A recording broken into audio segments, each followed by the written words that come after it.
День. Вы не могли бы нам рассказать немножко о вот этих замечательных устройствах?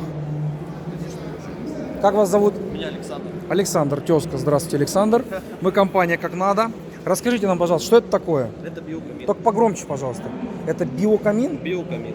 То Да, есть, принцип работы на биотопливе. что значит биотопливо? Биотопливо это спирт. Просто спирт, да? Интересно. А, скажем так, как много сырья уходит, ну вот этого спирта, какие там выделения, я не знаю. Горения никаких нет. Горение у нас происходит. Так, давайте режим работы от 2 часов до 12. Все зависит от режима, который мы выберем на дисплее. То есть можно заполнить вот емкость, да, Да. и она будет работать от 2 до 12 часов. При полной заправке топлива в баке у нас горение от зависимости от режима будет гореть от 2 до 12 часов. От 2 до 12 часов. Понятно. А где у нас эта емкость находится вообще и как ее заправлять? И может ли обычный человек просто ее там залить, да? Или не может? Да, смотрите, производится заправка у нас автоматически. Есть специальный насос, который будет подавать топливо в топливный бак. Ну хорошо, а емкость с топливом находится где-то вне? Нет, вы подносите самостоятельно. То есть канистру, предположим, да? Канистра, да, либо резервуар. Конечно. Похоже на какой-нибудь ядерный контейнер. Это автоматический насос. Это ядерный контейнер. Верно. Заправка вот производится, сюда клапан вставляется, вот, вставляется в резервуар. Ну, то есть, условно, в канистру. В канистру, да? И подкачивается.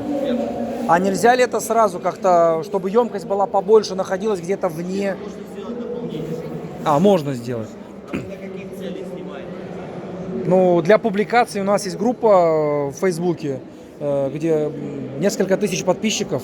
Соответственно, они это все увидят.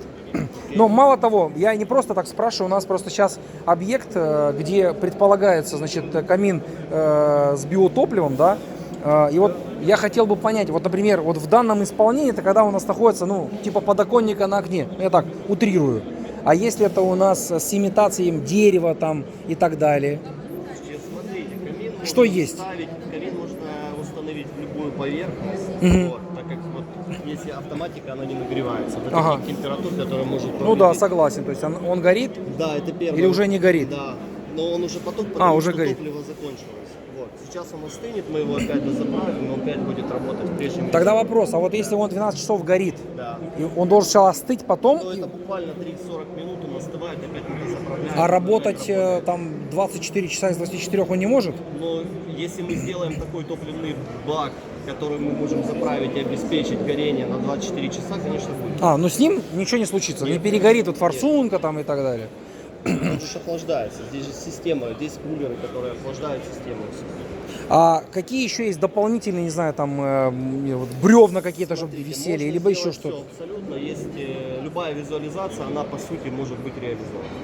А есть что показать у вас, какой-то журнал или еще Ну, что-то? журнала нет, есть сайт, на который вы можете зайти. Ну хорошо, мы зайдем, посмотрим. Большое вам спасибо, Александр, за информацию. Обязательно к вам обратимся.